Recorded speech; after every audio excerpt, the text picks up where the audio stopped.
Hello everybody, welcome to part 2 of my review of Mythic Odysseys of Theros, released just a few hours ago. Last video I discussed the new races/race reprints in Theros, and there were some very significant changes to existing races, and the new races have some really unique features. If you have not seen that video, go check it out. I will link to it right about here. But in this video, we are going to cover the subclass options introduced, and unfortunately, there are only 2 of them. We did get a few more in the last book of Explorer's Guide to Wildmount, but we still got something new to check out, so let's jump right into it. So we only get 2 new options in this book, one for the Bard and one for the Paladin, so we're going to start off right away by looking at the new subclass for the Bard, the College of Eloquence. Now, to begin, we have the Silver Tongue feature unlocked at level 3. You're a master at saying the right thing at the right time. Whenever you make a Charisma, Persuasion, or Charisma Deception check, you can treat a d20 roll of 9 or lower as a 10. So if your modifier is high enough, never fail a Persuasion check ever again. Next up, we have the Unsettling Words, another 3rd level feature. You can spin words laced with magic that unsettle a creature and cause it to doubt itself. As a bonus action, you can expend one of your uses of Bardic Inspiration and choose one creature that you can see within 60 feet of you. Roll the Bardic Inspiration die. The creature must subtract the number rolled from the next saving throw it makes before the start of your next turn. So it's anti-inspiration for a creature instead of giving it to one of your allies. I don't think we've seen anything like this before. Very unique indeed. Next up, we have the level 6 ability, Unfailing Inspiration. Your inspiring words are so persuasive that others feel driven to succeed. When a creature adds one of your Bardic Inspiration dice to its ability check, attack roll, saving throw, and the roll fails, the creature can keep the Bardic Inspiration die. So you can always succeed with inspiration. The amount of inspiration dice you can save with this is incredible. You could essentially give out your inspiration to your entire party, and they are guaranteed to make use of it before any encounters even happen. The inability to fail with inspiration is insanely powerful. I am amazed that they printed this ability. But next up, we have the Universal Speech. Another 6th level ability. You have gained the ability to make your speech intelligible to any creature. As an action, choose one or more creatures within 60 feet of you up to a number equal to your charisma modifier, which is probably going to be a lot. The chosen creatures can magically understand you regardless of the language you speak for 1 hour. Once you use this feature, you cannot do so again until you finish a long rest or you use a spell slot to use it again. So basically what you have here is, at minimum, a once per rest speak with animals / half comprehend languages. And on top of this, it does not specify which spell slot you'd have to use this again, so you could just use 1st level spell slots to gain 1 hour of talking to anything, even if it can't understand you. This is a really interesting and flavorful ability. I am a fan of this one. Level 14, we have Infectious Inspiration. When you successfully inspire someone, the power of your eloquence can now spread to someone else. When a creature within 60 feet of you adds one of its Bardic Inspiration dice to its ability check, attack roll, or saving throw, and the roll succeeds, you can use your reaction to encourage a different creature that can hear you within 60 feet, giving it Bardic Inspiration without expending any more uses. This is incredible. You can use this reaction a number of times equal to your charisma modifier and regain all uses when you finish a rest. So on top of already being able to guarantee that every ally can use your inspiration to their benefit without fail, when that does happen, you can give that to another ally, basically saving even more of your inspiration dice.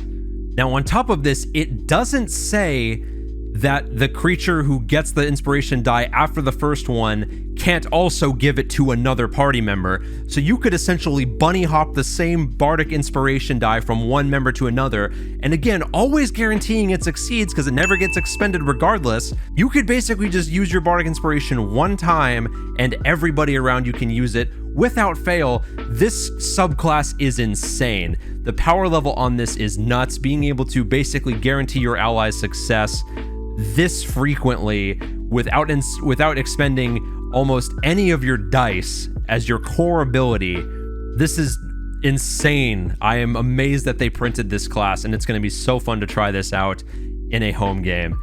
For the second of the 2 subclasses that we get in Theros, we have the Paladin Oath of Glory. The paladins who take the Oath of Glory believe they and their companions are destined to achieve glory through deeds of heroism. They train diligently and encourage their companions so they are all ready when destiny calls.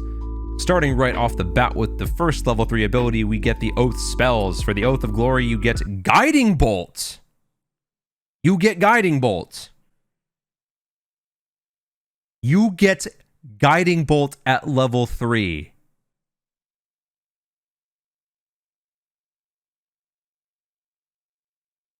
Now, I've been saying for a long time that Guiding Bolt is one of the most broken spells in 5th edition, and they just gave it to Paladins. They just gave Guiding Bolt to Paladins. Did somebody say power creep? They also get Heroism, Enhance Ability, Magic Weapon, Haste, Protection from Energy, Compulsion, Freedom of Movement, Commune, and Flame Strike. The Oath spells alone make this class insane just from giving them Guiding Bolt alone. Next up, we have the new Channel Divinity options at level 3. There are 2 choices here. Peerless Athlete. As a bonus action, you can use your Channel Divinity to augment your athleticism. For the next 10 minutes, you have advantage on Strength, Athletics, and Dexterity Acrobatics checks. You can carry, push, drag, and lift twice as much weight as normal, and the distance of your long and high jumps increases by 10 feet. This extra distance costs movement as normal. The other option is Inspiring Smite. Immediately after you deal damage to a creature with your Divine Smite feature, you can use your Channel Divinity as a bonus action and distribute temporary hit points to creatures within your choice within 30 feet of you, which can include you. The total number of the temporary hit points equals 2d8 plus your level in this class, divided among the creatures chosen however you like. So Paladins just got another healing ability baked into their class. This is really, really cool. I like this a lot. The Athlete ability is very reminiscent of like Gladiator and Colosseums. This additional healing you can choose from, you get both of these. I'm really liking where this class is going so far. For your 7th and 18th level Oath of Glory abilities, you get the Aura of Alacrity. You emanate an aura that fills you and your companions with supernatural speed, allowing you to race across the battlefield in formation. Your walking speed increases by 10 feet. In addition, if you aren't incapacitated, the walking speed of any ally who starts their turn within 5 feet of you increases by 10 feet. So, let's say you're playing a good old Centaur Paladin for some reason. Your walking speed at level 7 becomes 50, with no bonuses, just 50 base movement speed. And being able to give all of your companions this movement speed should they stay next to you like in a combat scenario is very nice. I like this ability. When you reach 18th level, this range increases to 10 feet. This doesn't seem too important for 18th level. If you're within 10 feet, you're probably within 5 feet, but I don't know, a nice little bonus, I suppose. For level 15, you get Glorious Defense. You can turn defense into a sudden strike. When you or another creature you can see within 10 feet of you is hit by an attack roll, you can use your reaction to grant a bonus to the target's AC against the attack, potentially causing it to miss. The bonus equals to your Charisma modifier, minimum of +1. If the attack misses, you can make one weapon attack against the attacker as part of this reaction, provided you are within range. You can use this feature a number of times equal to your Charisma modifier, minimum of once, and regain all uses when you finish a long rest. Now, this ability is probably very nice, as at level 15, your Charisma is probably 20 if you're building for the purposes of being a Paladin who casts. You probably have a 20 Charisma, meaning you are getting a +5 bonus to AC. You are basically able to cast Shield on allies for free a number of times equal to your Charisma modifier at +5. This ability is crazy. And also gaining the ability to attack as part of casting Shield, because they're probably going to miss if you give your ally +5 AC. This is a really powerful ability, really late in the game, but still really good overall. And finally, the level 20th ability, Living Legend. You can empower yourself with the legends, whether true or exaggerated, of your great deeds. As a bonus action, you gain the following benefits for 1 minute. You are blessed with an otherworldly presence, gaining advantage on all charisma checks. Once on each of your turns, when you make a weapon attack and miss, you can cause that attack to hit instead, so attack and hit for free. If you fail a saving throw, you can use your reaction to re-roll it and must use the new roll.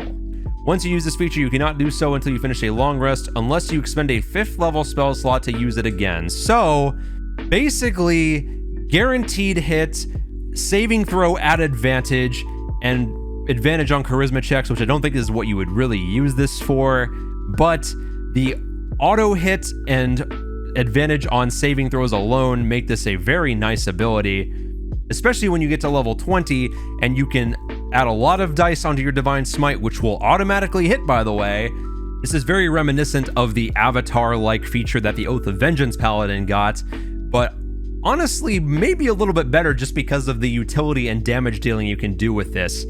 I believe this is a very powerful subclass. Overall, I do believe the Bard did get a bit more love in this book, as the ability to not use Bardic Inspiration on failures and being able to give the same dice to basically your entire party, the same one use of your Bardic Inspiration die, is very powerful. Definitely exhibits power creep from previously printed material. So I think that if you're going to make a really powerful Bard or Paladin, this is the first place you should be looking in Mythic Odysseys of Theros. But guys, that is going to do it for this video. We only got 2 new subclasses. I was really hoping for a new Ranger subclass, especially at this level of power creep. The Ranger has been suffering for a really long time in 5th edition with just struggling class identity, and I think this would have been the perfect time to make them shine, give them some love. But we only got these 2. I guess we'll have to do with it anyway. That's all I have for you in this video. Hey guys, this is post-production meta here.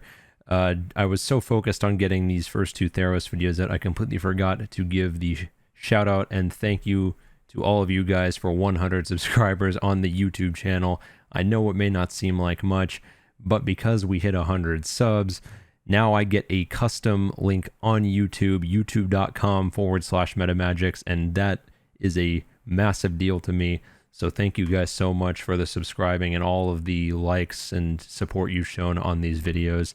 This is a very important passion project to me, and I hope to do this for a very long time. So one more time, thank you guys very much, and I'll see you in the next Theros video.